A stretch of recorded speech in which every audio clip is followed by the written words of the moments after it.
He had chosen isolation, burying himself in the mountains, away from the memories of war, until a knock on his door shattered everything. "This is your daughter," a voice said, dragging him back into a world he thought he'd left behind. Snow fell in relentless sheets across the mountain highway. Ezra Blackwood gripped the steering wheel, his knuckles white against the weathered skin. Twice a year, only twice, he allowed himself this necessary evil of venturing into town. The radio crackled with static fragments about missing hikers lost in the very wilderness he called home. His satellite phone, dormant for months, suddenly blared to life. The number displayed was unknown. Ezra let it fade to silence. Whoever it was, they weren't part of his world anymore. Only his former commanding officer had this number, and they hadn't spoken in years. The snow was getting worse. He needed to focus on the treacherous mountain road that led to his sanctuary. Ezra's truck lurched over the unpaved Forest Service road, chains biting into the accumulated snow. He passed the weathered, no trespassing signs he'd strategically placed at misleading intervals.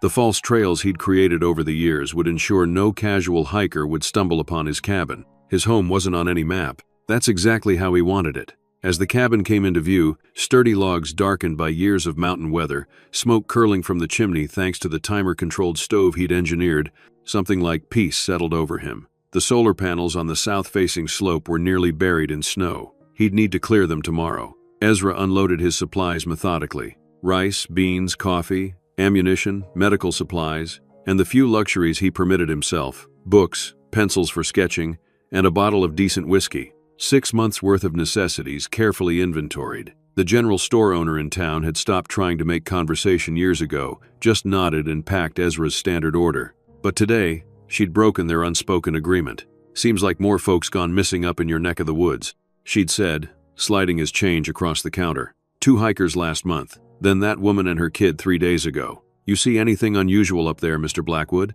He'd shaken his head, eyes down. "I mind my business." "Well, if you spot anything, the ranger station got a search going. Mother and daughter, they think. The car was found abandoned about 20 miles from your turnoff." The memory of her words needled him as he stacked canned goods on shelves. He didn't need complications. Other people's problems weren't his concern anymore. He'd learned that lesson in blood. That night, as wind howled around the cabin eaves, Ezra dreamed of desert heat and exploding earth. The faces of his unit swam before him. Martinez with his photos of twin baby girls he'd never meet. Heller singing off key country songs during midnight watch. Abramson, the youngest, always asking medical questions because he wanted to be a doctor someday. All of them looked to Ezra, their medic, as they bled out into the sand. His hands, useless. His supplies, insufficient. His training, inadequate for the ambush that took them all. Ezra woke up gasping, sheets damp with sweat despite the cabin's chill. The bedside clock read 3:17 a.m. He wouldn't sleep again tonight. He never did after the dream. He moved through his morning ritual by lamplight. Physical training, push-ups, pull-ups on the beam across the main room, squats with his rucksack weighted with stones. Then water is heated on the wood stove for instant coffee and oatmeal. Ezra spent the morning clearing snow, checking his snare lines and splitting more firewood. Physical labor was its own meditation. His breath plumed in the frigid air as he worked, his body moving with the efficiency of a man who had stripped life down to its essentials. The ravens arrived at noon, as they always did. 3 of them, glossy black against the snow.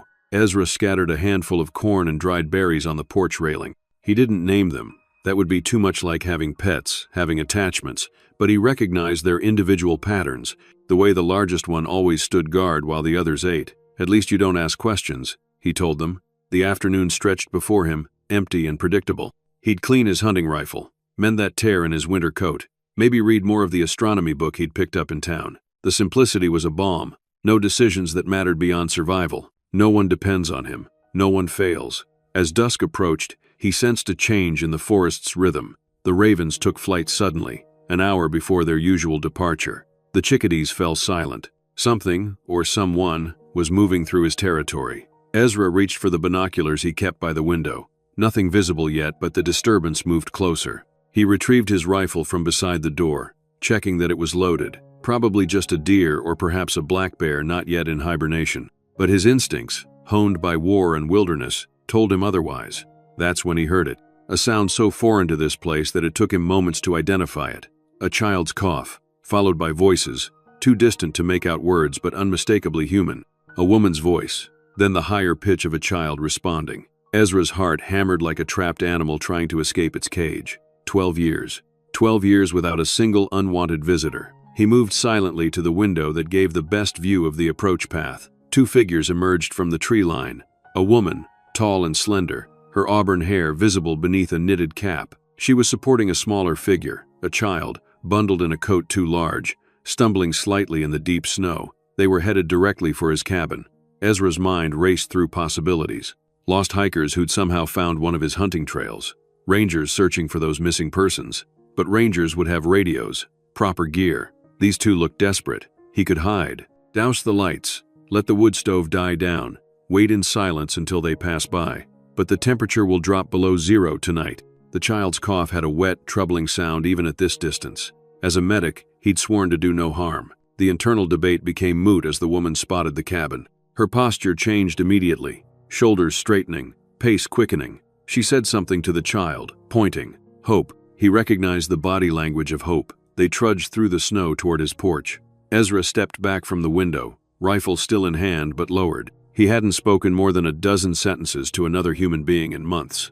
What would he say to these intruders? The knock, when it came, was sharp and deliberate. Not the tentative tapping of the lost, but the confident rap of someone who had reached their destination. Ezra stood frozen, suddenly aware of his unkempt appearance, the beard he trimmed without care, the flannel shirt worn thin at the elbows, the boots caked with mud. The woman knocked again, louder. "Hello?" she called. "Is anyone there? Please, we need help." The child coughed again, the sound spurring him to action despite his reluctance. Ezra moved to the door, pausing with his hand on the latch. "What do you want?" he called. A moment of silence then. "Ezra? Ezra Blackwood?" Ice formed in his veins. She knew his name. No one knew he was here. No one except... "It's Cordelia. Cordelia Thorne. We met in Portland 13 years ago." The name hit him like a physical blow. Cordelia. Laughing eyes and paint-stained fingers. 3 weeks of forgetting the war awaited his return. A bright spot in the darkness that had enveloped his life. "I don't know anyone by that name." He lied, even as images flooded back. Her apartment above the bookstore. Morning light through gauzy curtains. Her sketching his profile as he slept. "Please, Ezra. I wouldn't have come if it wasn't important." Her voice dropped lower. "I have someone you need to meet." Something in her tone, a desperation edged with determination, made his hand move almost without conscious decision. He opened the door a crack, rifle visible but not aimed. Cordelia looked older, worn by time and hardship. Her face, once soft with youth, had sharpened, but her eyes, those were the same, intelligent, intense. Beside her stood a girl, perhaps 9 or 10 years old, pale and slight, drowning in an adult's coat. Her auburn hair, the same shade as Cordelia's, was pulled back in a messy braid. But her eyes, Ezra felt the world tilt beneath him. The girl's eyes were his own, that unusual gray-green that his mother had called mountain water eyes. Cordelia's gloved hand rested protectively on the child's shoulder. "This is Juniper," she said. "She's your daughter." "That's not possible," Ezra said. "May we come in?" Cordelia asked. "Juniper's been coughing since yesterday. We've been traveling for days." Every instinct Ezra had cultivated over 12 years of solitude screamed at him to shut the door, to protect the life he'd built, to avoid the complication of these two humans with their needs and their claims. "Come in," he said. "But I want explanations." "It's warm in here," the girl Juniper said. "Take off your wet things," Ezra said. "Hang them by the stove." He watched as Cordelia helped Juniper out of the oversized coat, revealing a thin frame in jeans and a sweater with a unicorn on the front. "When did you last eat?" he found himself asking, the medic's instincts taking over. "We had granola bars this morning," Cordelia answered. "We've been trying to ration what we brought." Ezra moved to the kitchen area, partly to put space between himself and these strangers, partly because feeding them seemed the simplest problem to solve among the many that had just landed on his doorstep. "That cough needs attention," he said. "How long has she had it?" 3 days, Cordelia said. "It got worse after we had to sleep in the car." "You slept in a car in this weather?" "We didn't have much choice. The motel in town was asking too many questions." "Why are you here, Cordelia?" he asked directly. "And don't tell me it's for a family reunion. 12 years I've been here, and suddenly you track me down with a child you claim is mine." "She is yours," Cordelia said firmly. "I found out I was pregnant after you deployed. I tried to contact you through the military, but they said your unit was attacked, that you were missing in action, presumed dead. I was the only survivor. I spent 8 months in military hospitals. Then I disappeared. On purpose. I know that now. It took me a long time to find you, a very long time. Why?" The question was blunt. "Why look at all? Why now?" "We can talk about that later," she said meaningfully. "After dinner. I need to take your temperature." he said to Juniper, "and listen to your lungs." The girl nodded, accepting the thermometer under her tongue without protest. Her composure was unnerving. The thermometer beeped, 100.8-degree flash. Not dangerously high, but a definite fever. "Breathe deeply," he instructed, placing his stethoscope against her back. The familiar routine of medical assessment calmed him slightly, giving him something concrete to focus on besides the impossible situation. Her lungs sounded congested but not seriously compromised. Probably a bronchial infection, nothing antibiotics couldn't address. "She needs medicine," he told Cordelia. "I have antibiotics, and she needs to stay warm and hydrated. Do you have antibiotics here?" Cordelia looked surprised. "I was a medic," he replied tersely. Ezra prepared a dose of antibiotics appropriate for Juniper's size. The familiar calculations grounded him. This, at least, was something he knew how to do. They ate in awkward silence, the only sounds the clink of spoons and Juniper's occasional cough. "You have a lot of books," she finally said, breaking the silence. Ezra nodded. "Not much else to do in winter." "Do you have any stories?" she asked. "I have some astronomy books with pictures," he offered, "and field guides about local wildlife." "That's okay. Mom brought my book. We're reading The Secret Garden. It's about a girl who finds a hidden place and brings it back to life," she explained. The parallel was too obvious to ignore. This child, his child, had found his hidden place. After dinner, Ezra set up his single cot for Juniper in the small alcove off the main room that served as his bedroom. He would sleep on the floor by the stove. Cordelia could take the chair that converted to a narrow bed for nights when his back couldn't tolerate the cot. "Take these," he said, handing Juniper the antibiotics and a glass of water. "Thank you," she said formally. "Do you want me to read to you before sleep?" Cordelia asked her, brushing a strand of hair from the girl's forehead with a tenderness that made Ezra look away. Juniper nodded, then turned those unsettling eyes to Ezra. "Will you listen too?" The question was so unexpected that Ezra found himself agreeing before he could consider why. He positioned himself awkwardly at the foot of the cot while Cordelia sat beside Juniper, opening a worn paperback. Cordelia's voice, soft and expressive, filled the small space as she read about Mary Lennox discovering the hidden key to the garden. Juniper's eyes grew heavy, her breathing deepening despite the occasional cough. Within 10 minutes, she was asleep. Cordelia closed the book gently and tucked the blanket around Juniper's shoulders. She gestured for Ezra to follow her back to the main room. Now comes the reckoning, the explanation she'd deferred earlier. "I need proof," Ezra said. Cordelia nodded as if she'd expected this. She reached into her backpack and withdrew a faded envelope. "I thought you might," she said, handing it to him. "This is all I have." Inside was a photograph, colors dulled by time. Ezra stared at a version of himself he barely recognized, younger, in civilian clothes, smiling openly with his arm around Cordelia's waist. "This proves we knew each other," he said, unmoved. "Nothing more." "Look at her, Ezra," Cordelia said. "Look at her eyes, her hands, the way she tilts her head when she's thinking. She's yours. Many people have eyes this color. You have a scar," Cordelia said suddenly. "On your left shoulder. It looks like a crescent moon. You got it when you were 16, saving a kid from a burning building." Ezra's breath caught. He'd never spoken of that incident to anyone in his unit. It wasn't in his military records. Only someone who had been intimate with him would know. "How did you really find me?" he asked. "It wasn't easy. After I thought you died, I raised Juniper alone. My parents disowned me when I refused to give her up for adoption. I was an unmarried art student with no support system, but we managed." She stared into the fire, shadows playing across her face. "Then last year I saw a man in Seattle who looked like you. It wasn't you, too young, wrong build, but it made me wonder, what if the reports were wrong? What if you had survived? So you hired someone to find me?" "No, I couldn't afford that," Cordelia said. "I started with your hometown in Idaho, talked to people who remembered you, found your old commanding officer, who wouldn't tell me anything except that you had survived the attack. Then I tracked down a nurse who worked at the VA hospital where you recovered. She remembered you talking about the Cascades. It still took months of research," Cordelia continued, "checking land records, tax assessments, utility hookups. Most led nowhere, but I found a pattern of supply purchases at general stores in 3 different mountain towns. Always the same items, always 6 months apart. I started with the northernmost town and worked my way south." "Why?" Ezra demanded again. "Why go to all that trouble after so many years? What do you want from me?" "I'm dying, Ezra. Aggressive lung cancer. 6 months, maybe less. Juniper has no one else," she continued, her voice steady despite the weight of her words. "My parents still want nothing to do with us. I have no siblings, no close friends who could take on a child. She needs someone who will protect her, teach her to survive. There are systems for this," he said. "Foster care, adoption, Systems fail children every day, Cordelia replied sharply. Especially sensitive, intelligent children like Juniper. She's already showing signs of depression since my diagnosis. She needs stability, connection. She needs her father, a father she's never met, a father who lives in the middle of nowhere by choice, a father who hasn't spoken to another human being for more than 5 minutes in over a decade. Ezra's voice rose slightly. A father who saved a child from a burning building when he was 16, Cordelia countered. A medic who kept men alive under impossible conditions. A man who, despite everything, opened his door to us tonight. I can't be what she needs, he said. I'm not the same person you knew, Cordelia. I'm broken, damaged. I came here because I'm dangerous to others. You're her father, Cordelia said. Ezra laughed. And what does that mean?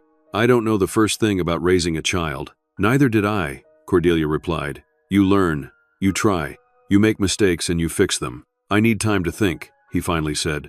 You can stay until Juniper's better, then we'll figure something out. It wasn't an agreement, but it wasn't a refusal either. Cordelia nodded, accepting this temporary truce. Thank you. 12 years of carefully constructed solitude, shattered in a single evening.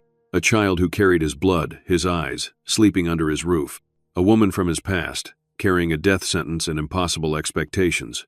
Ezra woke before dawn, his body stiff from a night spent on the hard floor. For a moment, the events of the previous day seemed like a bizarre dream. Then he heard it, soft breathing from the alcove, the slight wheeze in Juniper's lungs, and the deeper rhythm of Cordelia's sleep from the chairbed. He moved silently through his morning routine, modified to avoid waking his unexpected guests. Physical training outside in the bitter cold instead of in the main room. Coffee made with extra care not to let the kettle whistle. He was checking his snare lines when they finally stirred, the sun now cresting the eastern ridge. When he returned with 2 rabbits for the stew pot, Cordelia was heating water for tea, moving through his kitchen with an ease that irked him. Juniper sat at the table, wrapped in a blanket, looking marginally better than the night before. Your fever's down, he noted after checking her temperature. How's the cough? Better, she said, her voice less raspy. Your medicine helped. Keep taking it for 5 more days, even if you feel completely better, he instructed. Infections can come back stronger if you don't finish the course. Mom says the same thing. She says antibiotics are like soldiers, and they need time to defeat all the enemy germs. The casual mention of war metaphors made Ezra stiffen, memories threatening to surface. He pushed them down, focusing on skinning the rabbits outside while Cordelia prepared a simple breakfast of oatmeal with dried fruit. I need to clear the solar panels, Ezra announced after breakfast, and check the generator. Can I come watch? Juniper asked. Bundle up properly, he conceded, and tell me if you get tired or cold. Juniper donned her coat, still too large for her, with an eagerness that suggested she was used to finding joy in small things. I'll prepare lunch while you're out, she offered. Top shelf is dried goods, lower cabinet has pots. Use whatever you need, Ezra replied.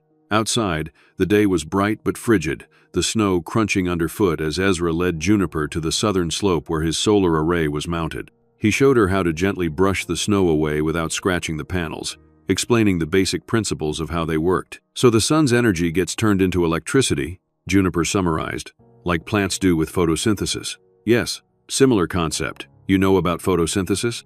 Juniper nodded. We did experiments in science class with leaves and colored water. You like science? He asked. I like knowing how things work, she replied. Ezra recognized something in her response, a familiar curiosity, a need to understand systems and mechanisms. He'd been the same way as a child, always taking things apart to see their inner workings.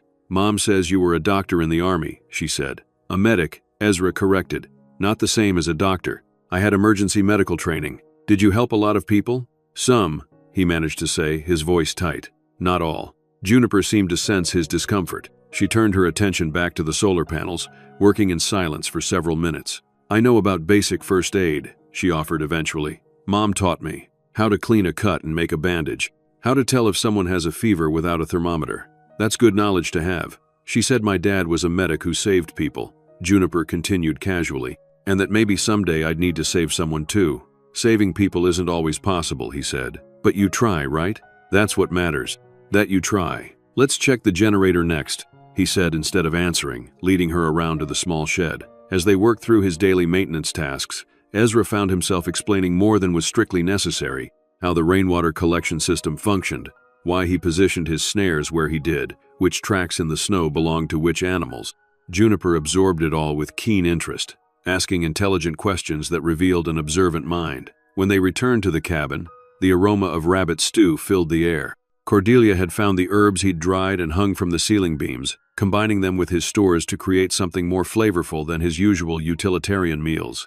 The solar panels are clear now, Juniper reported to her mother, and Ezra showed me deer tracks and rabbit tracks. That sounds interesting. Cordelia smiled, though Ezra noticed she looked tired, shadows beneath her eyes more pronounced than the day before. After lunch, Juniper's energy flagged. The morning's activities, even limited as they were, had taxed her recovering body. Cordelia settled her on the cot with another dose of antibiotics and their book, reading until the child drifted into sleep. When she emerged from the alcove, Ezra was waiting. "I want a DNA test," he said. Cordelia sighed. "I expected that. It's reasonable. Until then, I need more information," Ezra continued. "About her. About your condition. About what exactly you expect from me." "What do you want to know first?" Cordelia asked. "The cancer. When were you diagnosed?" 3 months ago, she replied. "It started with a persistent cough. By the time they found it, it had already spread to my lymph nodes. They offered treatment, aggressive chemotherapy, radiation, but the prognosis was poor even with intervention." "And you declined treatment?" "I tried 2 rounds of chemotherapy," Cordelia said. "It was brutal. I couldn't care for Juniper, couldn't work, couldn't even get out of bed most days. The doctors said even with the full course, I might gain a year at best, and the quality of that year. I decided I'd rather have 6 good months with my daughter than 12 months of suffering that she would have to witness." "Does Juniper understand what's happening?" "As much as a 10-year-old can," Cordelia said softly. "She knows I'm very sick. She knows that I won't get better. She doesn't know exactly how much time we have left. I didn't want her counting days." Ezra nodded, respecting the difficult balance Cordelia was trying to maintain. "What about her education? Her health? Does she have any medical conditions I should know about?" I brought her records. Immunization history, school reports, medical history. She's had the usual childhood illnesses, but nothing serious. She's bright, tests well above grade level in reading and science, though she struggles a bit with math. "And what about legal custody?" Ezra asked. "I'm not even listed on her birth certificate, am I?" "No," Cordelia admitted. "When you reported MIA, I didn't see the point, but I've prepared paperwork naming you as her father and granting you custody after my death. It needs your signature and notarization. This is," he searched for words, "a lot to process, Cordelia. You show up after 13 years with a child I never knew existed, tell me you're dying, and expect me to sign papers agreeing to raise her in this cabin in the woods." "I don't expect anything," Cordelia said. I'm asking the father of my child to step up, to be the man I believed you were. The man you believed I was died in that ambush with the rest of his unit." Ezra said. "I've seen how you look at her, Ezra. You recognize yourself in her. You want to deny it because it's easier than accepting responsibility. But she is your flesh and blood. Even if she is mine," Ezra said. "What kind of life would she have here? No friends, no school, miles from civilization. This is no place for a child." "It's better than the alternatives," Cordelia insisted. "Foster care is overloaded. The good placements are rare and temporary. Most likely she'd bounce between homes until she aged out of the system. Is that what you want for her?" "What I want," Ezra said with quiet intensity, "is not to have this choice forced upon me. Not to be ambushed with a responsibility I never agreed to." "I'm sorry," she said. "I didn't mean to. It's not fair what I'm asking. I know that. But life hasn't been fair to any of us. Just get to know her," Cordelia finally said. "While I'm still here, see who she is, then decide." It was both a retreat and a challenge. Ezra knew that the more time he spent with Juniper, the harder it would be to turn her away. Cordelia was banking on that, on the human connection he'd spent 12 years avoiding. "Fine," he conceded, "but I still want that DNA test." Cordelia nodded. "Thank you." The following days fell into an uneasy rhythm. Juniper's health improved steadily with the antibiotics and rest. She began to show more energy, more curiosity about the cabin and its surroundings. He showed her how to identify edible plants, though most were dormant under the snow. He demonstrated how to test ice thickness before crossing a frozen stream. He pointed out the different birds that visited his clearing and explained their winter survival strategies. Juniper absorbed it all with an eagerness that was flattering and unsettling. She watched his hands when he repaired tools, memorizing his movements. She asked questions about the medical supplies he kept, revealing a knowledge of basic anatomy that surprised him. "Mom got me books about the human body," she explained when he asked. "With pictures of all the organs and bones. I know all the bones in the hand." "Why medicine?" he asked, genuinely curious. "Most kids your age are interested in." "I don't know what kids are into these days. Bodies are complicated things that can break. Knowing how to fix them seems important. It was the same impulse that had drawn him to emergency medicine, the challenge of understanding complex systems, the satisfaction of making repairs when they failed. On the fourth night, as Cordelia read to Juniper before bed, the child asked a question that caught both adults off guard. "Can Ezra read a chapter tonight?" she asked. "I want to hear how he does the different voices." "I'm not good at voices," he said awkwardly. "Just try one chapter," Juniper persisted. "Please?" Reluctantly, Ezra took the book, finding the marked page. He began to read stiffly, the words foreign in his mouth after so many years of minimal speech. But as the story unfolded, Mary discovering the buried key, the robin showing her the door in the wall, he found himself drawn into the narrative. His voice softened, found its rhythm. He didn't attempt different character voices as Cordelia did, but he found himself emphasizing certain words, pausing for effect at pivotal moments. "You're not bad at reading," she declared. "You just need practice." Later, after Juniper was asleep, Cordelia approached him as he sat by the fire, sketching in his notebook. "What are you drawing?" she asked. Ezra hesitated, then turned the pad so she could see. It was a study of Juniper's hands as she had arranged the medical supplies, her fingers small but precise. "You always did have a good eye for detail," Cordelia said softly. "You used to sketch me when you thought I was sleeping." "I remember," Ezra admitted. "She's starting to trust you," Cordelia said, changing the subject. "I know what you're doing, Cordelia," Ezra replied. "Is it working?" she asked. Ezra sighed, staring into the fire. "I don't know. Maybe. But there are still so many unanswered questions. So many complications. Like what? Like how I'm supposed to raise a child in isolation. Like whether I'm mentally stable enough to be responsible for another human being. Like whether I can bear to watch someone else I'm responsible for if she gets sick or hurt out here, miles from proper medical care. She's stronger than she looks," Cordelia said, "and you're more capable than you give yourself credit for." Before Ezra could respond, a soft sound from the alcove caught their attention. Juniper stood in the doorway, her face troubled. "I had a bad dream," she said. Cordelia started to rise, but Juniper shook her head. "No, not you, Mom. I want." She looked at Ezra, an unspoken request in her eyes. "What was the dream about?" he asked, kneeling to her level. "I was lost in the woods," she said, "and I couldn't find my way back to the cabin. I kept calling, but nobody heard me." The fear of abandonment was palpable in her description. It struck Ezra that Juniper was facing her own form of exile. "I know these woods better than anyone," he said. "If you were lost, I would find you. I can track anything through this forest." "Promise?" Juniper asked. The words stuck in Ezra's throat. Promises were dangerous things. Promises could be broken. "I promise," he said anyway, the words of a contract he wasn't sure he could fulfill but couldn't deny her at this moment. Juniper nodded, apparently satisfied with this assurance. But instead of returning to bed, she moved to the shelf where Ezra kept a small wooden box he'd carved years ago. "What's in here?" she asked. "Just some old things," Ezra said. "Nothing important." "Can I see?" Juniper persisted.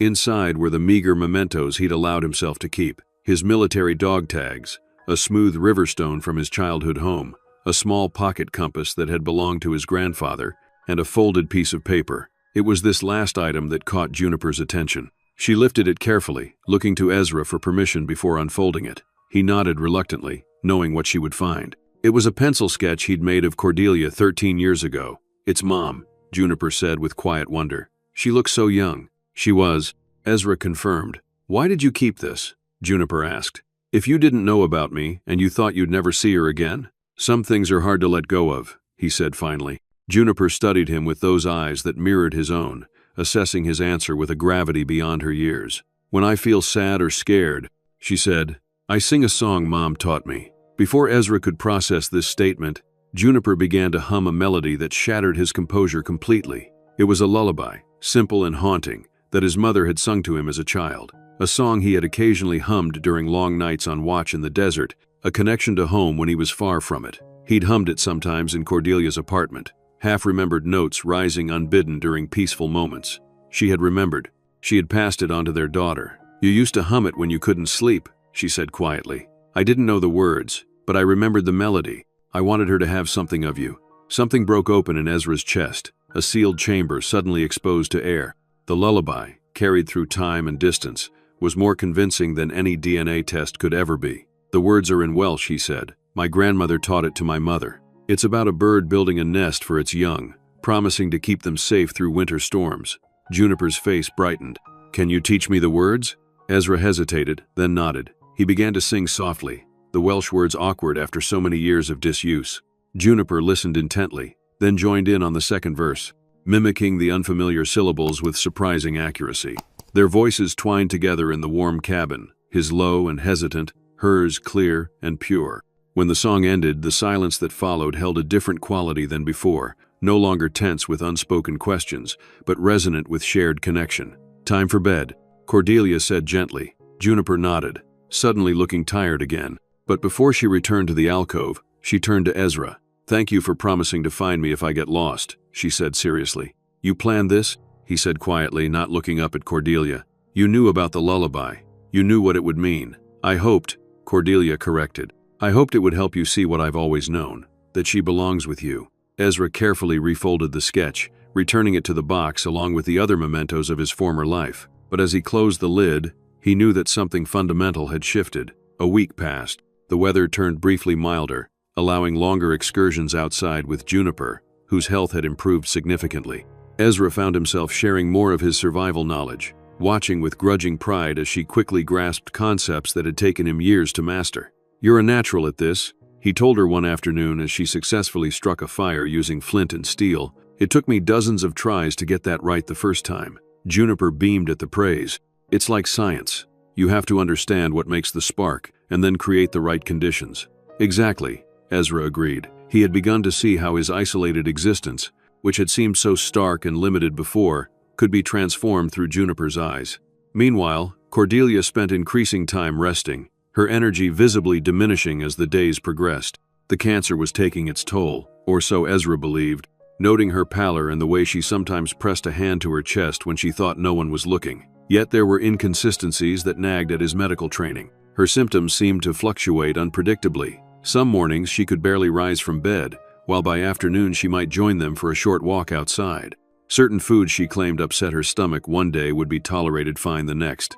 And then there were the pills. He first noticed them 3 days after their arrival, a small orange prescription bottle tucked deep in her coat pocket when he was hanging it to dry. The label had been partially removed, leaving only a fragment of a name that wasn't Cordelia's. He said nothing, respecting her privacy. Cancer patients often required multiple medications, pain relievers, anti-nausea drugs, sleep aids, but his suspicion was aroused.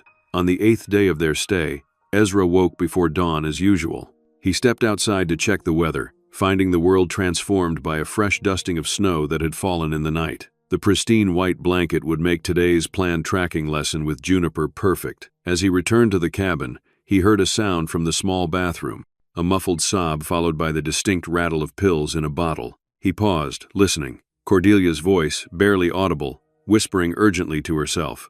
"Just one more, just to get through today. It's for Juniper's sake, for her future." The hair on the back of Ezra's neck rose. Those weren't the words of someone taking prescribed medication for terminal illness. Those were the words of someone struggling with dependency. He retreated silently, processing this new information as he stoked the fire and prepared coffee. When Cordelia emerged some time later, her pupils were noticeably constricted despite the dim morning light, a clear sign of opioid use that his medical training couldn't ignore. "Morning," she said. "It's beautiful out there. Fresh snow?"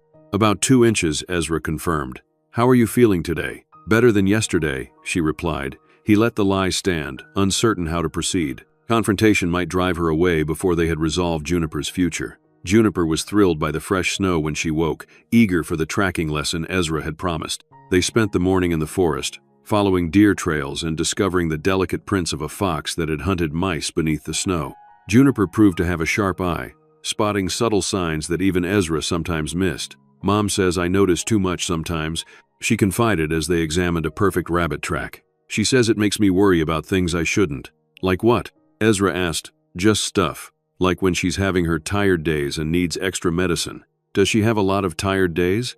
"More lately," Juniper said. "Sometimes she sleeps all day, or sometimes she's really awake and cleans the whole apartment and makes big plans. But then she gets sick again. And what do you do when she's having a tired day?" "I take care of myself," Juniper said. "I can make sandwiches and soup, and I know how to check if Mom's breathing right or if she needs her medicine." The implication was clear. This 10-year-old had been functioning as a caretaker for her mother during periods of impairment. Anger flared in Ezra's chest, followed quickly by concern. "That's a lot for someone your age to handle." He said. "It's okay," Juniper insisted. "Mom says I'm extra responsible." Ezra thought of the pills he'd glimpsed, the whispered self-justification, the inconsistent symptoms, not cancer, addiction.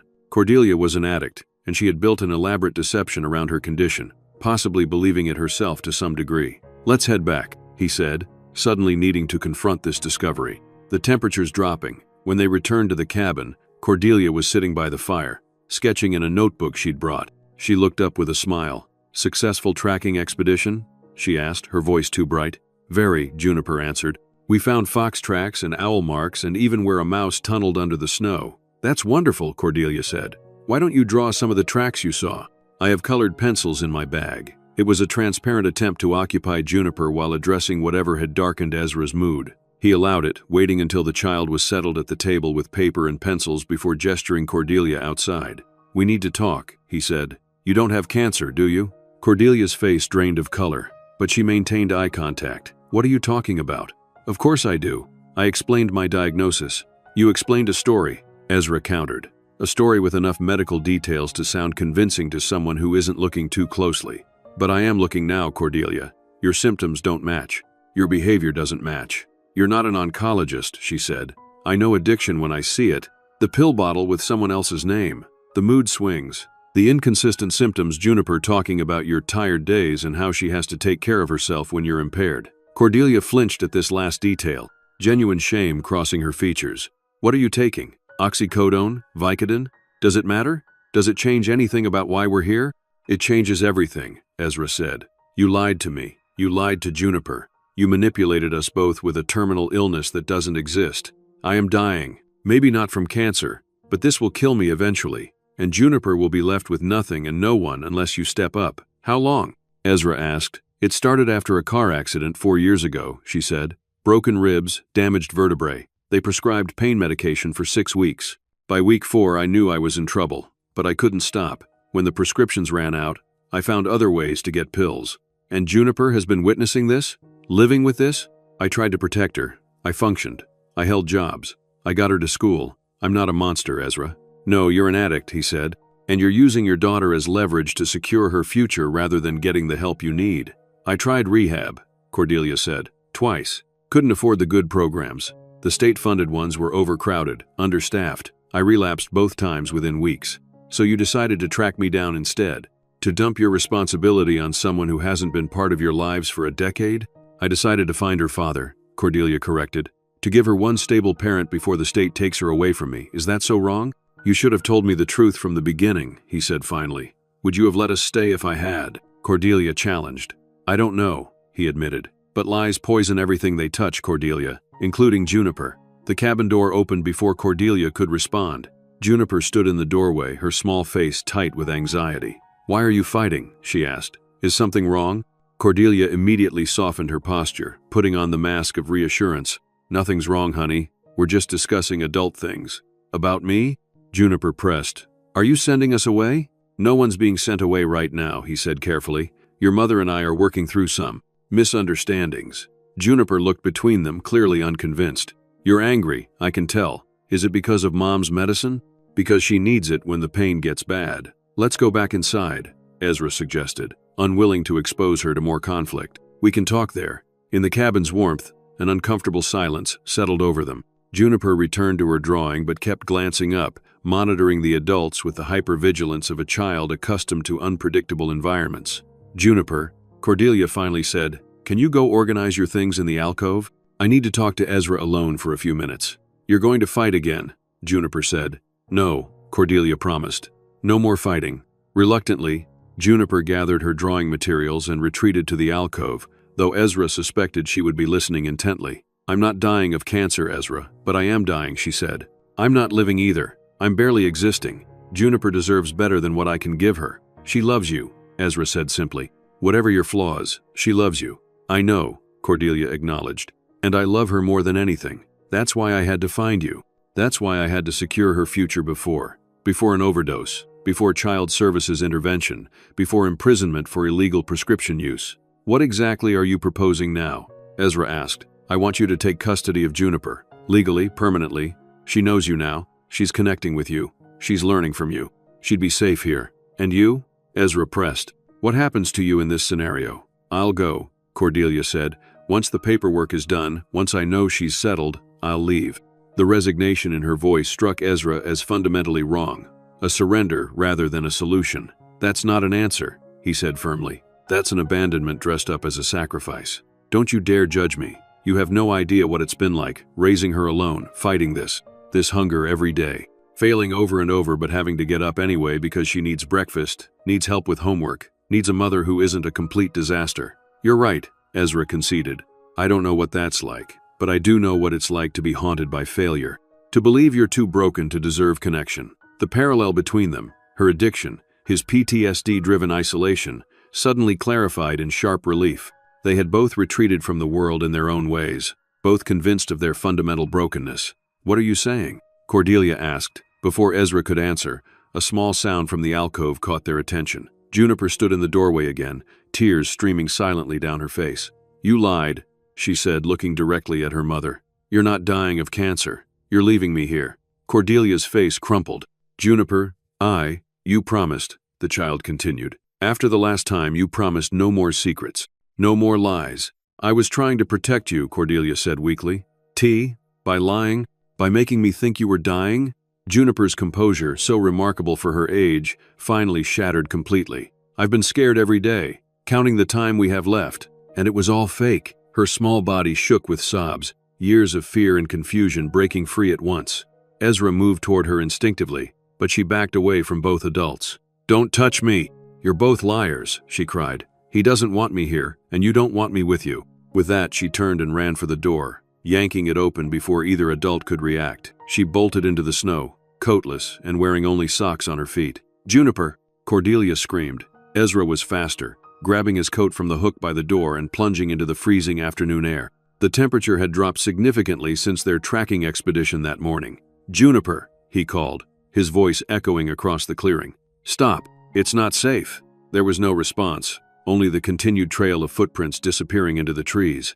Ezra broke into a run, following her path with rising urgency. The forest would disorient her quickly. In her emotional state, without proper clothing, she would be in serious danger. Behind him, he heard Cordelia calling Juniper's name, her voice raw with panic. He ignored her, focusing solely on the tracks before him. The forest closed around him, shadows lengthening as the winter sun began its early descent. Juniper's tracks remained clear in the fresh snow, but they were becoming erratic, zigging and zagging as if she were running without direction, simply trying to get as far away as possible. Then, abruptly, the pattern changed. The footprints showed she had slowed, perhaps realizing the danger of her impulsive flight. They meandered for several yards before stopping completely at the base of a massive cedar. Ezra approached cautiously, listening. A quiet sniffling came from behind the tree. "Juniper?" he called softly. "It's Ezra. Go away," came the muffled response. "Leave me alone." He circled the tree, finding her huddled against the trunk, arms wrapped around her knees, shivering violently. Her socks were soaked through, her lips already taking on a bluish tinge. "You're freezing," he said. "Hypothermia is setting in. We need to get you warm." "I don't care," she said. "I hate both of you." "That's fair," Ezra acknowledged. "You have every right to be angry, but punishing yourself won't fix anything." He removed his coat, wrapping it around her, despite her half-hearted attempts to push it away. "Your mom made a terrible mistake," he continued. "She lied to you and to me. But she did it because she loves you and was terrified of losing you. If she loved me, she wouldn't lie," Juniper countered. "People who love us still hurt us sometimes," Ezra said. "Sometimes because they're trying to protect us in the wrong way. Sometimes because they're fighting battles we can't see." Juniper looked up at him. "Is she really sick? Or was it all made up?" "Your mom is sick," he said. "Not with cancer, but with another kind of illness. One that affects her thinking and her choices sometimes. It makes her need medicine that isn't always good for her. Her pills, the ones she hides, the ones that make her sleep too much or talk too fast." "Yes," Ezra confirmed. "It's called addiction, and it's a real illness that needs treatment. Your mom has been trying to fight it alone for a long time, and that's very hard to do." "Is that why we came here? Because she needs help fighting it?" "I think part of her hoped for that," Ezra said carefully. "But she was also thinking of you. What would happen to you if her illness got worse? And what about you?" she asked suddenly. "Do you have an illness too? Is that why you live alone in the woods?" The direct question caught Ezra off guard. He had never framed his PTSD and isolation in terms of illness. "Yes," he admitted, the truth emerging before he could censor it. "A different kind. Mine is in my memories and the things I saw during the war. It makes me afraid to be around people sometimes. Afraid I'll fail them like I failed my friends. Juniper nodded. So you're both sick, but in different ways. I suppose that's accurate, Ezra agreed. Can you get better? She asked. Both of you? With the right help, yes, Ezra said. People recover from both these illnesses. It's hard work and it takes time, but it happens every day. I still don't want to be sent away, she said finally. Not to strangers. I know, Ezra said, remembering his promise from days earlier, and I meant what I said before. I would find you if you were lost. We should head back, Ezra said, standing and offering his hand. Your feet need attention. Snow exposure can cause frostbite quickly. Juniper took his hand without hesitation, a small but significant gesture of trust. Will you help Mom get better? She asked as they began walking. Before she goes away? The question pierced Ezra's defenses completely. This child, his child, was asking him to heal her mother, to prevent another abandonment in her young life. I'll try, he promised. We'll try together. Back at the cabin, Cordelia's frantic relief at seeing Juniper safe quickly gave way to the reality of their new situation. The pretense had been shattered. The truth, or at least part of it, was now in the open. What remained was to determine a path forward. Ezra focused first on treating Juniper's feet, which showed early signs of frostnip, a precursor to frostbite. He soaked them in lukewarm water, gradually increasing the temperature as circulation returned, explaining each step of the process to distract her from the painful tingling of warming tissue. The body constricts blood vessels in extreme cold, he told her, medical training providing a comfortable script. It's trying to preserve core temperature by reducing flow to the extremities. When we rewarm too quickly, the vessels dilate rapidly, causing pain and potential damage. That's why we start with lukewarm water, not hot. Juniper nodded. Like when you temper chocolate in baking, she offered. You have to warm it gradually, or it seizes up. Exactly, Ezra said. Cordelia hovered nearby, clearly wanting to help but uncertain of her welcome after the day's revelations. She looked pale and jittery, likely approaching withdrawal as her last dose of pills wore off. When Juniper's feet were properly treated and wrapped in dry socks, Ezra helped her settle on the cot with a cup of hot tea and a book. Try to rest, he told her. We'll talk more later, I promise. In the main room, Cordelia paced anxiously, her hands trembling slightly. The mask had fallen completely now, revealing the physical dependency that had been partially hidden beneath the cancer narrative. We need to talk, Ezra said quietly, gesturing toward the porch. About what happens next. How many pills do you have left? Cordelia looked startled by the bluntness of the question. Why does that matter now? You know the truth. You probably want us gone as soon as possible. Answer the question, Cordelia, Ezra insisted. How many? 3, maybe 4, she admitted reluctantly. And when they're gone, what's your plan then? She laughed bitterly. There is no plan, there never is. Find more somehow. Suffer when I can't. The same cycle I've been trapped in for years. Ezra nodded, having expected as much. I'm giving you 2 options, he said. First option, you leave tomorrow, alone. I keep Juniper here, safe and cared for, while you go back to whatever life you've been living. I'll have a lawyer draw up temporary custody papers. Cordelia flinched as if struck. You'd separate us? After everything? I'm not finished, Ezra continued steadily. Second option, you stay, both of you, but you detox here under my supervision. No more pills, no more lies. You get clean, and we figure out what happens next together. Detox. Here? In the middle of nowhere? Are you serious? Completely, Ezra confirmed. I have medical training. I have supplies to manage the worst of the withdrawal symptoms, and most importantly, there's no way to get more pills out here. No dealers, no emergency rooms to manipulate, no prescriptions to forge. It would be hell, Cordelia whispered. You don't understand what withdrawal is like. I do, actually, Ezra countered. I've treated soldiers with dependency issues. I've seen withdrawal up close. It is hell, but it's a hell you walk through, not one you live in permanently. And if I choose option 1, if I leave Juniper with you, then you'll be proving that your addiction is stronger than your love for your daughter, Ezra said bluntly. That's not fair, Cordelia protested weakly. None of this is fair, Ezra agreed. Not to Juniper, who's been living with your addiction and lies. Not to you, caught in a disease that's destroying your life. Not to me, suddenly faced with a daughter I never knew and responsibilities I never sought. But we're here now, and fairness isn't the point anymore. Doing what's right is. I don't know if I can do it, she admitted, voice breaking. I've tried before and failed every time. You'll have help this time, Ezra said. Medical help. And Juniper will be here. Safe, seeing you fight for recovery instead of hiding behind lies. What if I fail again?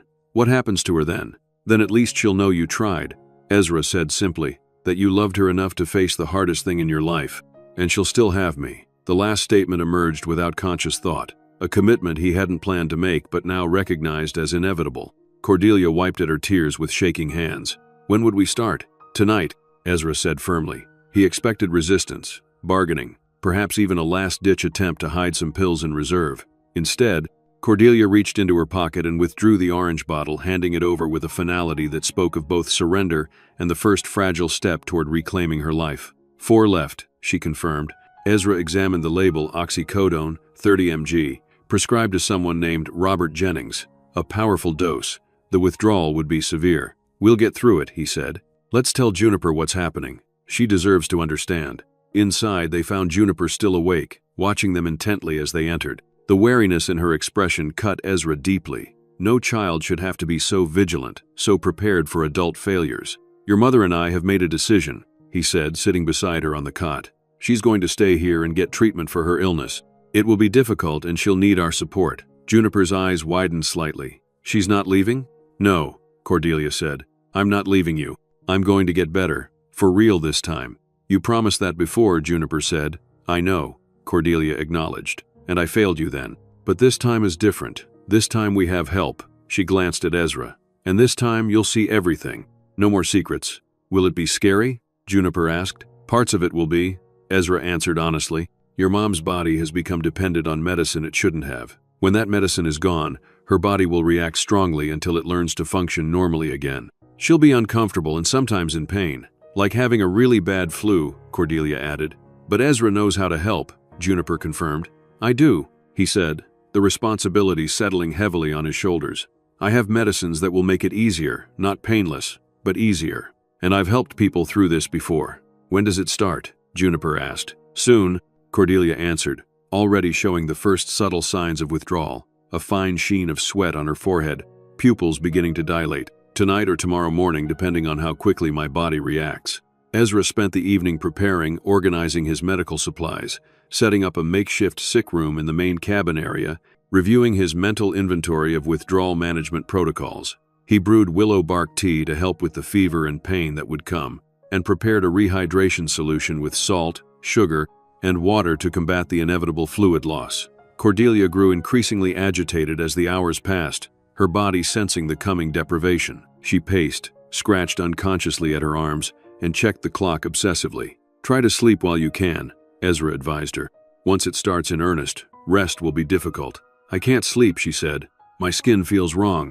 Everything feels wrong." "That's the beginning," he confirmed. Juniper watched this exchange with worried eyes, already understanding more than a child her age should about the mechanics of addiction. "You should sleep," he told Juniper gently. "Tomorrow will be challenging for all of us." She nodded reluctantly, but instead of going to the alcove, she dragged her blanket to the chair nearest Cordelia. "I want to stay close," she insisted, "in case Mom needs me." "I appreciate that. But this time, the adults will take care of the situation. Your job is to rest and take care of yourself." Juniper looked unconvinced, but eventually settled into the chair, blanket pulled up to her chin, eyes tracking her mother's restless movements until exhaustion finally claimed her. By midnight, Cordelia's withdrawal had progressed to moderate severity. She alternated between chills and sweating, her muscles cramping painfully. Ezra administered the herbal remedies he'd prepared, along with a carefully measured dose of over-the-counter medications from his supplies. "This is just the beginning, isn't it?" Cordelia asked. "Yes," Ezra confirmed, helping her sip water. "The worst usually hits between 24 and 72 hours, but we'll manage it in stages." "I've never made it past day 2, she admitted. "There are no ways out here," Ezra reminded her. As dawn approached, Juniper woke to find her mother curled on a pallet near the fire, shivering despite the blankets piled over her. Ezra sat nearby, monitoring her condition while making notes in a journal. "Is she okay?" Juniper asked. "She's experiencing withdrawal symptoms," Ezra explained. "Her body is working hard to adjust to functioning without the medication it's become dependent on." "It looks painful," Juniper observed. "It is. But the pain is part of healing in this case. Like setting a broken bone, it hurts terribly in the moment, but it's necessary for proper healing." Juniper nodded. "What can I do to help?" "You can help prepare the willow bark tea," he decided, "and keep track of when she last had water. Hydration is very important during this process." Juniper took to these tasks with the same serious attention she'd shown toward learning survival skills, creating a neat chart to log Cordelia's fluid intake and the timing of various interventions. By evening, Cordelia had entered what Ezra recognized as the most difficult phase of acute withdrawal. Her symptoms intensified: violent tremors, profuse sweating, abdominal cramping that left her gasping. Worse, the psychological symptoms began to manifest: extreme anxiety, irritability, and the beginning of sensory disturbances. "There are bugs," she mumbled, scratching frantically at her arms. "Under my skin. Get them out. Please get them out." "There are no bugs," Ezra said firmly. "It's a hallucination caused by the withdrawal. Your nervous system is misfiring." "Make it stop," she begged, tears streaming down her face. "I can't do this. I need something. Just a little, just to take the edge off." "You can do this," Ezra insisted. "You're already doing it." Hour by hour, Juniper, who had been boiling water for more tea, approached cautiously. "Mom, I made you some tea with honey. It might help your throat." Cordelia's focus shifted to her daughter. "Juniper," she whispered, "I'm sorry. I'm so sorry for everything." "It's okay," Juniper said. "Ezra says you're doing really well, that your body is fighting hard." "Thank you, sweetheart," she managed. That night was the hardest. Cordelia's condition deteriorated further: vomiting that left her weak and dehydrated, muscle cramps that contorted her body, moments of delirium when she didn't recognize where she was or who was with her. Ezra maintained his vigil, employing every technique he knew to ease her suffering without compromising the detoxification process. Near dawn, during a brief period when Cordelia had fallen into exhausted sleep, Juniper approached Ezra with a cup of coffee she'd prepared for him. "You haven't slept," she observed. "I'll rest when the acute phase passes," he assured her. "Probably tomorrow or the next day." Juniper sat beside him. "She's never fought this hard before," she said quietly. "In the rehab places, she always gave up when it got really bad. What's different this time, do you think?" Ezra asked. "Maybe because of you," she said finally. "Because you're helping but not feeling sorry for her. And because," she hesitated, "because I'm watching. She knows I can see everything." "I think you're right," Ezra acknowledged. "And that's a good thing, even though it's difficult to watch." "Will she be different after?" Juniper asked. "When the medicine is gone from her body will be free of the physical dependency, yes. But addiction is complicated. The cravings can continue for a long time. The habits and patterns of thinking that led to addiction don't disappear overnight. So she could go back to taking pills, even after all this pain?" "She could," Ezra confirmed. "Recovery isn't a straight line. Many people relapse before achieving lasting sobriety. But each attempt builds knowledge and strength for the next try." Juniper absorbed this. "It's like when I was learning to ride a bike," she said eventually. "I fell a lot of times before I could stay up, but each time I learned something new about balancing." "That's an excellent analogy," Ezra said. "The important thing is to keep trying, and to have support when you fall. Like you're supporting Mom now," Juniper concluded, "and like I'm supporting both of you." "Yes," he said simply. "We're all supporting each other." By the afternoon of the third day, the worst of the acute withdrawal symptoms had begun to subside. Cordelia was weak and exhausted, but the vomiting had stopped, the tremors had lessened, and her mind was clear for longer stretches. "I think I might live after all," she said weakly. "You're through the most dangerous part," he confirmed. "The acute withdrawal is subsiding. Now comes the recovery phase, rebuilding strength, managing ongoing symptoms, addressing the psychological aspects." "I've never made it this far before," Cordelia admitted. "It always seemed impossible, like climbing a mountain that kept growing taller." "You had good reason to keep climbing this time," Ezra said. "She shouldn't have had to see any of this. I tried so hard to shield her over the years, to be functional enough that she wouldn't know how bad it was." "She knew," Ezra said. "Children always know when something's wrong, even if they don't understand exactly what it is.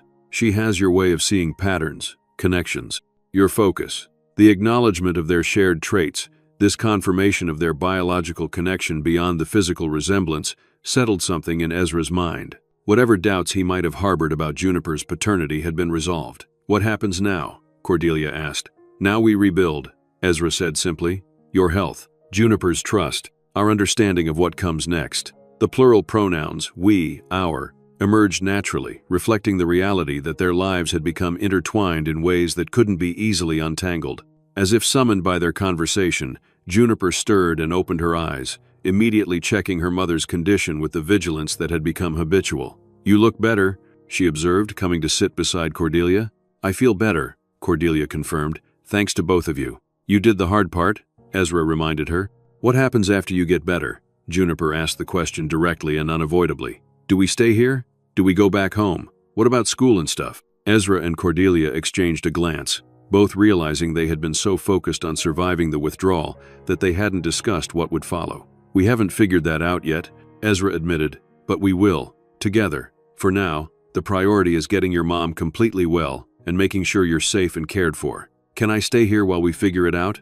Juniper asked. "I like learning about the forest and the animals, and I want to see the garden you mentioned when the snow melts." "Yes," he said without hesitation. "You can stay as long as needed, both of you." Cordelia's eyes filled with tears, of relief, of gratitude, perhaps of something more complex. "Thank you," she whispered, "for everything, for not turning us away that first night, for helping me through this, for giving Juniper a chance to get to know her father." "I didn't have much choice," Ezra said dryly. "You made sure of that with your persistence." "Sorry for ambushing you," Cordelia said. "Not sorry it worked, though." The following week brought gradual improvement. Cordelia regained strength slowly. The post-acute withdrawal symptoms, insomnia, anxiety, occasional muscle pain, requiring ongoing management but no longer debilitating. Ezra developed a recovery regimen combining nutrition, gentle exercise, and medicinal herbs known to support healing. Juniper thrived in the structured environment that emerged from the crisis. With her mother's health stabilizing, she could focus on learning and exploration rather than vigilant caretaking. Ezra found himself adapting to their presence with surprising ease. The routines he had maintained for years shifted to accommodate their needs, but the adjustments felt natural rather than intrusive. He began teaching Juniper more formally, mathematics using practical applications like calculating supplies, science through direct observation of natural systems, literature from the books he had accumulated over years of solitude. One evening, as they sat by the fire after dinner, Juniper reading while the adults talked quietly, Cordelia broached the subject they had been carefully avoiding. "We need to discuss what happens next," she said. "Real plans, not just vague ideas about figuring it out later." Ezra nodded. "You're right. Juniper needs stability, education, and legal clarity about her situation. And I need ongoing support for my recovery," Cordelia added frankly. What happened here was just the beginning. Without a solid plan, without regular therapy and accountability, relapse is almost certain eventually. "What are you proposing?" he asked. "I think we should consider moving to the nearest town with adequate services. Somewhere Juniper can attend school, I can access recovery support, and you." She hesitated. "You can decide how involved you want to be in our lives going forward." "I can't leave the cabin," he said automatically. "My life is here." "Is it? Or is this where you've been hiding from life?" The question struck uncomfortably close to truth. His wilderness existence, while requiring genuine skills and discipline, had also been an escape from memories, from potential failure, from the messy complexity of human connection. "You don't have to decide immediately," Cordelia continued, "and you don't have to change everything at once. But Juniper deserves a father who's part of her life, not just a memory or an occasional visit." From the corner where she sat reading, Juniper spoke up unexpectedly. "I want both of you," she said simply, looking up from her book. "I know you don't love each other or anything, but I want both of you in my life." "We want that too," Cordelia assured her. "We're just trying to figure out how to make it work with our complicated situations." "There's something else we need to consider," he said finally. "Legal issues. Guardianship, school enrollment, medical decisions. Those require documentation, official recognition of my paternity." "I brought the paperwork," Cordelia reminded him. "It just needs your signature and notarization." "And what about your legal situation?" Ezra pressed. "If you've been obtaining prescription medication illegally, there could be consequences once you're back in the system." Cordelia nodded. "That's a risk," she acknowledged. "But facing those consequences is part of recovery too.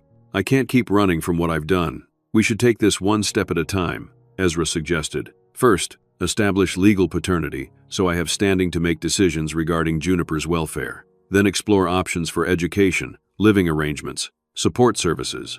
"And your involvement?" Cordelia asked directly. Before he could formulate an answer, a sharp knock at the door froze them all in place. In 12 years, no one had found Ezra's cabin uninvited, no one except Cordelia and Juniper. The sound of another human presence outside their door was so unexpected, so jarring, that for a moment they simply stared at each other in confusion. The knock came again, more insistent. A woman's voice called through the wood. "Hello? Is anyone home? This is Patricia Reeves from Child Protective Services. I need to speak with the occupants regarding a child named Juniper Thorne." The name of the agency, Child Protective Services, sent a visible tremor through Cordelia.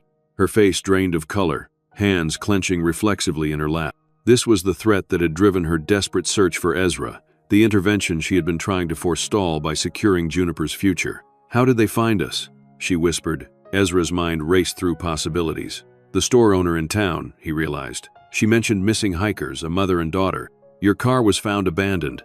They must have been searching." Juniper looked between them, fear replacing her earlier composure. "Are they going to take me away?" "No," Ezra said firmly. "Stay calm. Let me handle this." He moved to the door, composing his features into the neutral expression he had perfected during military debriefings. When he opened it, he found a middle-aged woman in practical winter gear, a clipboard clutched in gloved hands. Behind her, a county sheriff's deputy waited at a respectful distance, his vehicle barely visible through the trees at the edge of the clearing. "Mr. Blackwood?" the woman asked. "Yes," Ezra confirmed. "How can I help you?" "I'm Patricia Reeves from Child Protective Services," she repeated, her tone professional but not unfriendly. "We've been searching for a minor named Juniper Thorne and her mother, Cordelia Thorne. Their vehicle was found abandoned on a Forest Service road about 20 miles from here. A storekeeper in town mentioned you might have seen them during your supply run." "They're here," Ezra said. "They arrived about 2 weeks ago. The child had bronchitis, and they needed shelter. I provided medical care and accommodation while she recovered." Ms. Reeves studied him with the practiced eye of someone accustomed to evaluating family situations quickly. "And your relationship to them is?" "I'm Juniper's biological father," Ezra stated, "though I only learned of her existence when they arrived." "I see. That's not indicated in any of her records. May I come in and speak with them? It's quite cold out here." "Of course," he said, stepping back to allow her entry. "The deputy can wait outside. This is a private family matter." Ms. Reeves nodded to the deputy, who returned to his vehicle, apparently satisfied that there was no immediate danger requiring his presence. "Miss Thorne," the social worker greeted Cordelia, "we've been quite concerned about your whereabouts. You missed Juniper's scheduled school conference, and when neighbors reported not seeing either of you for several days, we initiated a welfare check. I'm sorry for the worry we caused." Cordelia said, "We needed to find Juniper's father. It was important that they meet. I understand Mr. Blackwood has just told me he's Juniper's biological father, though this isn't reflected in her records. Can you explain the circumstances?" Over the next hour, a careful version of their story emerged. Cordelia and Ezra's brief relationship 13 years ago, his military service and reported MIA status, Cordelia raising Juniper alone, and her recent decision to find him so that Juniper could know her father. "And you've been staying here for 2 weeks? In this, rather remote location?" "Juniper was ill when they arrived," Ezra explained. "I have medical training from my military service. It seemed safer to treat her here than risk traveling in her condition. And now that she's recovered?" she pressed. "What are your plans?" "We were just discussing that when you arrived," Cordelia said. "We're exploring options that would allow Juniper to return to school while maintaining her connection with both parents." Miss Reeves turned her attention to Juniper, her tone softening. "And how do you feel about all this, Juniper? About meeting your father and staying here?" "I like it here," she said firmly. "Ezra's teaching me about the forest and animals and first aid, and he helped Mom when she was sick too. Mrs. Thorne has been ill as well." Ezra intervened smoothly. "A complication of Juniper's bronchitis. Respiratory infections can be quite contagious. She's recovering well." "I see. Well, while I appreciate the explanation for your unexpected journey, there are several concerns that need to be addressed." She turned a page on her clipboard. "First, Juniper has now missed nearly 3 weeks of school. Second, there's the matter of establishing legal paternity if Mr. Blackwood is indeed her biological father. And third, this living situation," she gestured to the isolated cabin, "while perhaps adequate temporarily, raises questions about appropriate accommodation for a child in the long term. We understand these concerns," he said carefully, "and we're prepared to address them. I've agreed to formal paternity testing and legal recognition of my relationship to Juniper. We're discussing appropriate educational arrangements and living situations that would serve her best interests." "That's commendable," Ms. Reeves acknowledged. "However, until these matters are formally resolved, I'll need to make an initial assessment for my report. This will include individual interviews with each of you and an inspection of the living conditions." Over the following hours, Ms. Reeves conducted her assessment with professional efficiency. She interviewed Ezra privately first, asking detailed questions about his military service, his reasons for living in isolation, his relationship with Juniper, and his plans for involvement in her future. "I understand you've been essentially off the grid for 12 years, she noted during their conversation. "That's an unusual choice for someone with your background and training. May I ask why?" "I served as a combat medic," he said finally. "My entire unit was killed in an ambush. I was the only survivor, and I didn't handle that well. The isolation was initially about healing, about finding peace with what happened. Over time, it became a way of life. Many veterans struggle with similar issues. Have you received any treatment or counseling for this trauma? Not formally, Ezra admitted, but I've developed coping mechanisms. The structure and discipline of this life has been therapeutic in its own way. And you believe you can adapt that life to include a child? I'm willing to make whatever changes are necessary for Juniper's well-being, he said. If that means relocating closer to town, establishing connections with schools and medical providers, reintegrating with society to some degree, I'll do it. The commitment, spoken aloud to this stranger, crystallized something within him. The isolated existence he had built was not more valuable than his daughter's needs. Cordelia's interview followed. Through the closed door, Ezra could hear only murmurs, unable to determine how much she revealed about her addiction and recovery. Juniper's turn came last, the social worker speaking with her in gentle tones while encouraging honest responses. When the interviews were complete, Ms. Reeves conducted a thorough inspection of the cabin, noting the adequate food supplies, the clean water source, the medical provisions, the books and educational materials Ezra had been using with Juniper. She made detailed notes about the sleeping arrangements, the heating system, and the security measures. Based on my observations today, she began, her tone professional, I can see that Juniper is physically healthy, well-nourished, and appears to have a positive relationship with both her mother and Mr. Blackwood. The living conditions, while rustic, meet basic safety and health requirements. However, Ms. Reeves continued, there are several issues that must be addressed before I can make a final recommendation regarding custody arrangements. She turned to a fresh page in her notes. First, formal paternity testing must be completed to establish Mr. Blackwood's legal relationship to Juniper. Second, a sustainable plan for Juniper's education must be developed, whether that's enrollment in the local school, a formal homeschooling curriculum approved by the district, or some combination. Third, regular medical checkups must be arranged with a pediatrician. Lastly, Ms. Reeves said, I have concerns about some inconsistencies in your explanation of recent events. Ms. Thorne, during our private conversation, you mentioned health issues that don't align with the respiratory infection described earlier. I'd like to better understand your current medical situation and how it might impact your ability to care for Juniper. Before she could respond, Juniper spoke up unexpectedly. Mom was sick with addiction. Ezra helped her get better. She doesn't take the bad medicine anymore. I see, she said carefully. Could you elaborate on that, Ms. Thorne? I've been struggling with prescription drug dependency for several years, Cordelia admitted. Opioid painkillers originally prescribed for injuries from a car accident. When I realized I was at risk of losing custody of Juniper because of my addiction, I decided to find her father, to ensure she would have at least one stable parent. And the cancer story Juniper mentioned earlier? A lie, Cordelia acknowledged. I wasn't sure Ezra would help us if he knew the truth about my addiction. I convinced myself the deception was justified if it secured Juniper's future. Ezra stepped in, sensing Cordelia's increasing distress. When I discovered the truth, I gave Cordelia an ultimatum: detox here under my medical supervision, or leave Juniper with me and go. She's been clean for 11 days now, through the worst of the acute withdrawal. That's a significant disclosure, and it does change my assessment considerably. Recovery from opioid addiction is challenging, and relapse rates are high without proper support systems. I know, Cordelia said quietly. That's why we were discussing relocation to a town with access to recovery services, counseling, support groups. I'm committed to maintaining sobriety, whatever it takes. And you, Mr. Blackwood? Ms. Reeves turned to Ezra. Are you prepared to potentially become Juniper's primary caregiver if Ms. Thorne struggles with recovery? Yes, he said without hesitation. I would do whatever necessary to ensure her well-being. Ms. Reeves made additional notes. Juniper, how would you feel about living with your father if your mother needed to focus on her recovery? I want Mom to get better, she said carefully. And I want to know my dad better too. Can't we all stay together while Mom keeps getting better? Ms. Reeves smiled slightly. That's a thoughtful suggestion, Juniper. Family-based recovery can indeed be very effective in some cases. She turned to address all of them. Based on what I've learned today, I'll be making the following preliminary recommendations. First, temporary joint custody pending formal paternity confirmation, with primary physical custody to Mr. Blackwood given the stability of his situation compared to Ms. Thorne's ongoing recovery needs. Second, Ms. Reeves continued, enrollment in addiction recovery services for Ms. Thorne, including regular drug testing and counseling. Third, appropriate educational arrangements for Juniper, to be determined within the next 2 weeks. And fourth, a follow-up assessment in 30 days to evaluate progress and make more permanent recommendations. She closed her notebook decisively. This gives you a framework to move forward while addressing the core concerns.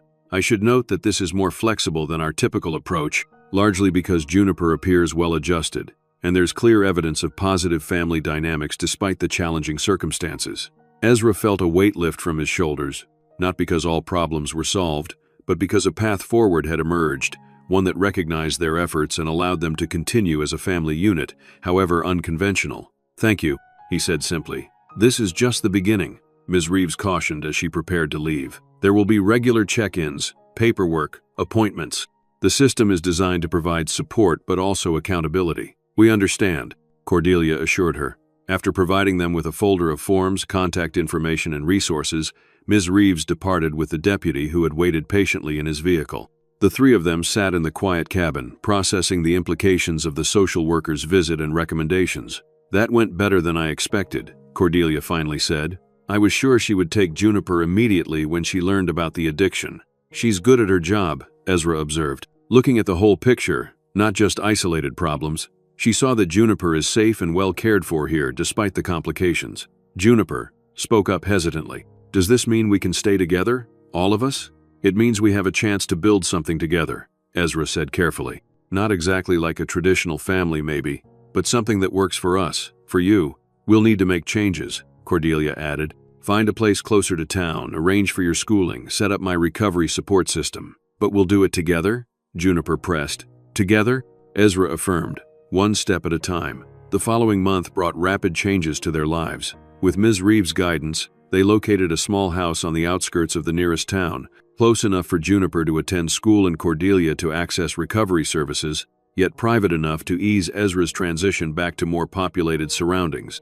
The formal paternity test confirmed what they already knew, and legal recognition of Ezra's status as Juniper's father followed swiftly. Cordelia enrolled in an intensive outpatient program for addiction recovery, attending daily therapy sessions and support group meetings. The structure provided the accountability she needed, while the compassion of fellow recovering addicts gave her hope that sustainable sobriety was possible. Juniper started at the local school, initially struggling with the social dynamics after her isolated experience, but gradually finding her place. Ezra maintained his cabin as a retreat, visiting regularly to check on his systems and continue some aspects of his self-sufficient lifestyle. But he spent most nights at the small house in town, gradually acclimating to the presence of neighbors, the sounds of distant traffic, the rhythm of a more conventional existence. 6 months after Ms. Reeves' initial visit, she returned for a comprehensive follow-up assessment. She found a functioning household, not perfect, not without challenges, but stable in the ways that mattered most. Cordelia had maintained her sobriety, though the daily struggle was evident in her sometimes haunted eyes.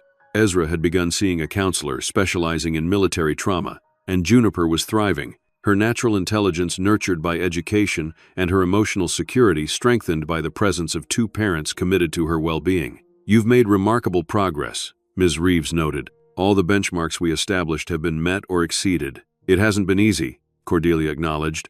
"There are still days when the cravings are almost overwhelming, when I wonder if I can really do this for the long haul. And yet you continue to make the right choices, one day at a time," Ms. Reeves observed. "That's the definition of recovery." Ezra spoke up. "We've been discussing the next phase," he said. "Now that the immediate crisis is past and we've established a functional routine, what are you considering?" Ms. Reeves asked.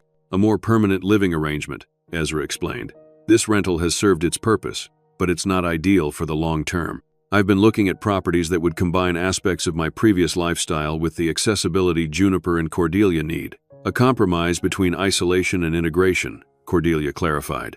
"And the nature of your relationship?" she asked directly. "How are you defining your family structure moving forward?" "We're co-parents," Cordelia said simply. "Friends, perhaps, though that seems inadequate for what we've been through together. Allies, definitely. Family," Ezra added.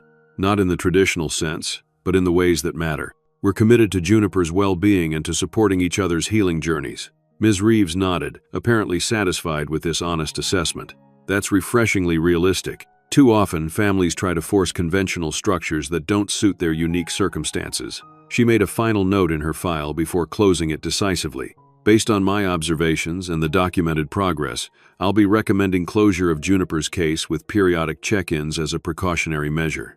She's clearly in a stable, supportive environment with both parents actively engaged in her upbringing. The official acknowledgement of their success, of the family they had forged from such unlikely beginnings, brought unexpected emotion to Ezra's throat. Later that evening, after Ms. Reeves had departed and Juniper had gone to bed, Ezra and Cordelia sat on the small porch of the rental house, watching the stars emerge in the early spring sky. The silence between them was comfortable, built on months of navigating challenges together. "Did you ever imagine this?" Cordelia asked finally, "when I showed up at your cabin with that ridiculous cancer story?" "Not remotely," he admitted.